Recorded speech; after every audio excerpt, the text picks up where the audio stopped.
광주 전남권 소식입니다. 내년도 정부 예산안이 어제 국무회의를 통과했습니다.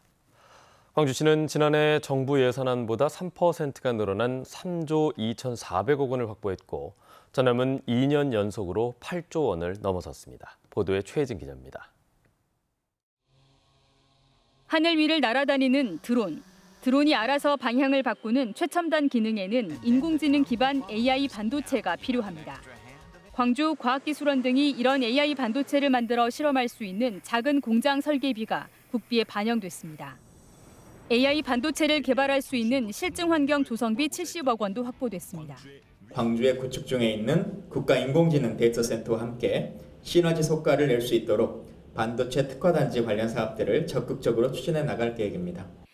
이외에도 미래차 분야인 전기차 상용화 지원 사업, 전남도와 공동사업인 경전선 전철화와 광주 강진 구간 고속도로, 광주 도시철도 2호선 건설비 등이 반영되는 등 총 3조 2,397억 원이 정부안에 포함됐습니다.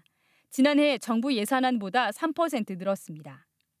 윤석열 대통령 공약 가운데 서남권 원자력 의학원과 광주 대구 달빛 고속철도는 제외됐습니다.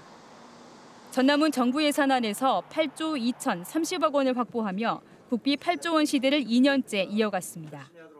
차세대 그리드 반도체 센터와 국립마한 역사문화센터, 농산업 빅데이터 센터 등 핵심 사업이 신규 반영됐습니다. 다만 정부 차원에서 사회 기반 시설 예산을 대폭 삭감하면서 전남 역시 이 분야에서 예산이 11%, 1,000억 원 가까이 줄었습니다. SOC 예산이 이월돼 있는 거기 때문에 이게 깎였다고 해서 완공 수업 일자가 늘어지거나 이런 문제는 전혀 없다. 그래서 원래 계획된 대로 SOC 사업은 차질 없이 진행된다. 남북권 광역 관광개발 선도 사업과 국립심뇌혈관 연구소 등 정부 예산에 빠진 사업도 적지 않습니다. 또 내년 예산안에는 지역화폐 국비 지원액이 0원이어서 지자체 재정 부담이 늘어날 전망입니다. 광주시와 전남도는 국회 예산심사 과정에서 지역 현안을 중심으로 국비를 추가로 확보해 나갈 계획입니다. KBS 뉴스 최진입니다. 한국노총 공무원연맹 전남지역본부가 내년 공무원 보수예산 재심의를 요구하고 나섰습니다. 공무원연맹은 어제 기자회견을 열고 내년 최저임금 상승률은 5%이고 올해 물가 상승률은 7%이지만 정부가 책정한 내년도 공무원의 보수 인상률은 1% 남짓이라면서 보수예산 재심의를 통해 물가 상승률을 반영해야 한다고 주장했습니다. 연맹은 또 공무원 보수위원회를 법적 기구로 설치하고 공무원 보수 물가 연동제를 제도화해야 한다고 덧붙였습니다.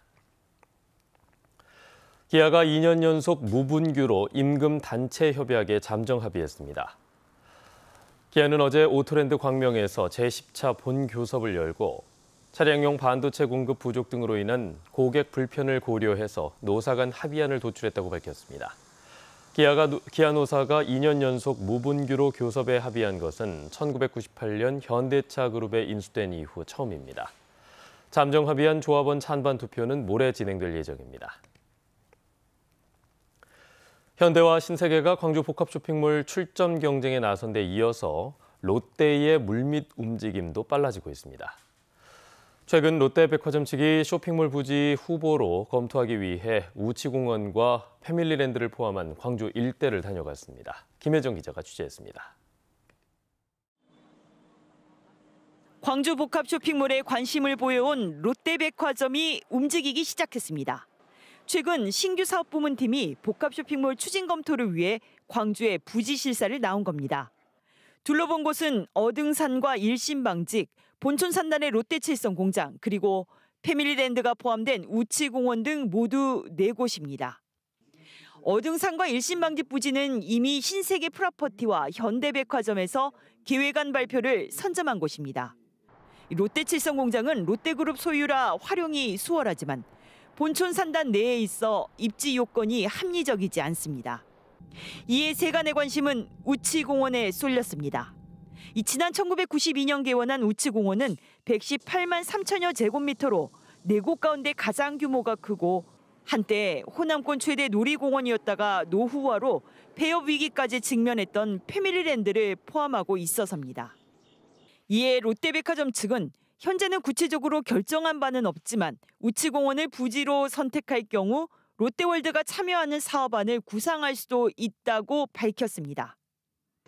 광주시는 복합 쇼핑몰 출점 경쟁이 비공개로 과열될 경우 시민들에게 혼선을 줄 수 있다면서 이를 최소화할 수 있는 방안을 고심해 명절 전에 발표하겠다고 밝혔습니다. KBS 뉴스 김혜정입니다. 전남대병원 새 병원 건립 예정지의 도시관리계획 변경 절차가 시작됐습니다. 광주시는 동구 학동의 전남대병원 부지 6만 4천 제곱미터를 현재 2종과 3종 일반 주거지역에서 준주거지역으로 변경하는 안을 공개하고 다음 달 13일까지 주민 의견을 수렴합니다. 광주시는 10월 말이나 11월 초까지 심의와 고시 절차를 모두 마무리할 계획입니다.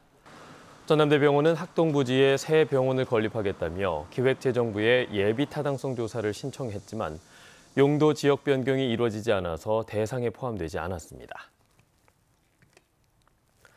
광주시의회가 8대 의회에서 개인 보좌관으로 편법 운영을 해서 논란이 됐던 시간 선택제 임기제 공무원을 새로 채용하기로 결정했습니다.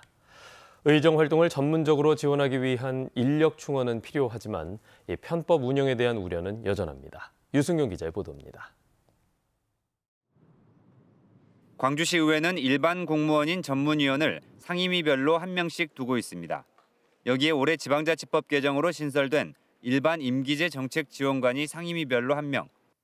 지난 8대 의회에서 안건 처리 건수가 25%나 늘었을 정도여서 전문적인 지원 인력을 크게 늘려야 한다는 게 시의회의 설명입니다. 실제 의원 수가 22명으로 광주와 비슷한 대전과 울산의회는 상임위별 전문위원을 2명 정도 두고 있어 기존 전문 인력이 광주보다 많고 정책지원관은 상임위가 아닌 별도 정책지원팀에 배치했습니다. 이 때문에 당장 시간선택제 임기제 공무원 8명을 채용하기 위해 공고를 냈습니다. 8대 의회에서 개인 보좌관으로 운영한 게 논란이 됐던 만큼 의원실이 아닌 상임위별로 배치됩니다. 각 상임위원회에 배치가 되어서 지금 민선 8기 광주시정에 있어서 조직 개편이 있었지 않습니까? 그래서 그 신규 사업에 대한 업무들을 좀 적극적으로 검토하는 데 그 역할을 하게 될 것으로 보여집니다. 하지만 문제는 여전합니다.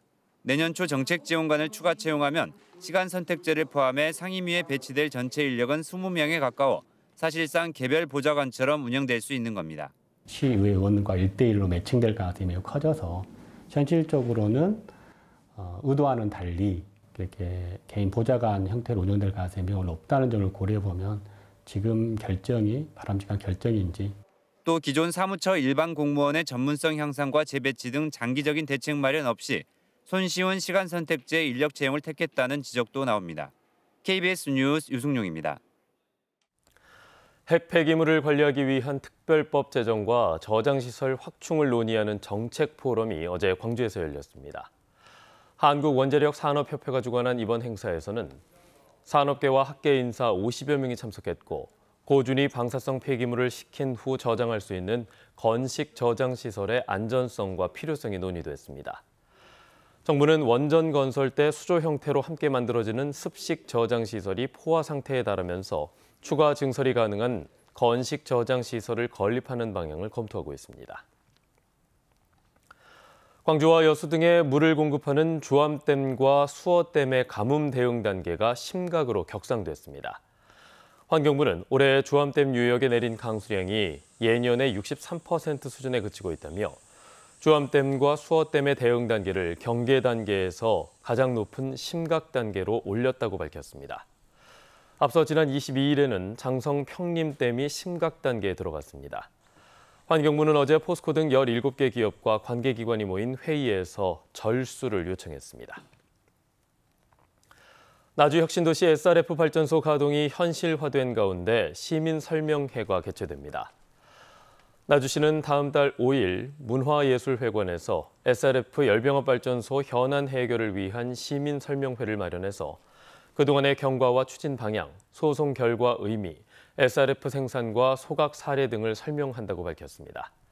특히 발전소 가동에 따른 시민들의 불안감을 고려해서 그동안 행정행위와 소송 경과를 자세하게 밝히고 법률과 환경 분야의 전문가가 제시하는 자료를 근거로 추진 방향을 제안하고 의견을 수렴할 계획이라고 설명했습니다.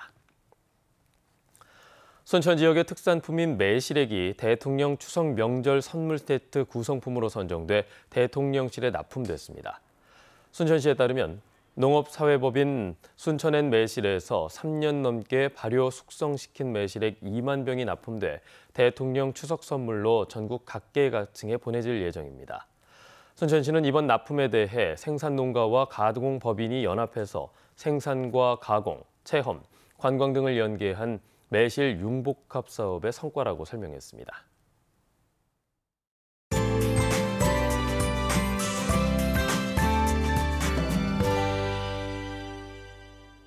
8월의 마지막 날인 오늘 곳곳에 비가 내리고 있습니다. 광주와 전남 서부 지역은 1mm 안팎, 동부 남해안 지역은 5mm 미만으로 약하게 내리고 있는데요. 비는 오전까지 오랫가락 내리겠고요. 광주 전남 지역에 예상되는 비의 양은 5에서 30mm입니다. 오늘 기온은 대체로 어제와 비슷하겠습니다. 광주의 아침 기온 22도 안팎에서 시작하고 있고요. 한낮 기온은 27도에 머물면서 예년 이맘때보다 비교적 선선하겠습니다. 다만 내일은 아침 기온은 더 내려가겠고요. 낮 기온은 30도 안팎까지 올라 일교차가 크게 벌어지겠습니다. 다음은 자세한 지역별 날씨입니다. 오늘 비가 그치고 나서도 대체로 흐리겠고요. 아침 기온은 어제와 비슷하거나 1, 2도가량 높은 기온으로 선선합니다. 한낮 기온은 영광 26도, 나주 27도에 머물겠습니다. 여수의 낮 최고 기온 27도, 보성 28도로 어제와 비슷하거나 최대 4도가량 높겠습니다. 목포의 한낮 기온 26도, 영암 27도, 강진과 장흥 28도까지 오르겠고요. 신안을 비롯한 도서 지역은 25도에서 26도가 예상됩니다. 바다의 물결은 전해상에서 비교적 잔잔하겠습니다. 금요일에 다시 한번 비 소식 나와 있고요. 제11호 태풍 흰남노가 북상 중인데요. 다음 주에 우리나라에 영향을 줄 가능성이 있지만 아직은 변동 가능성이 큰 만큼 앞으로 발표되는 기상정보 잘 확인해 주셔야겠습니다. 날씨였습니다. 뉴스를 마칩니다. 여러분 고맙습니다.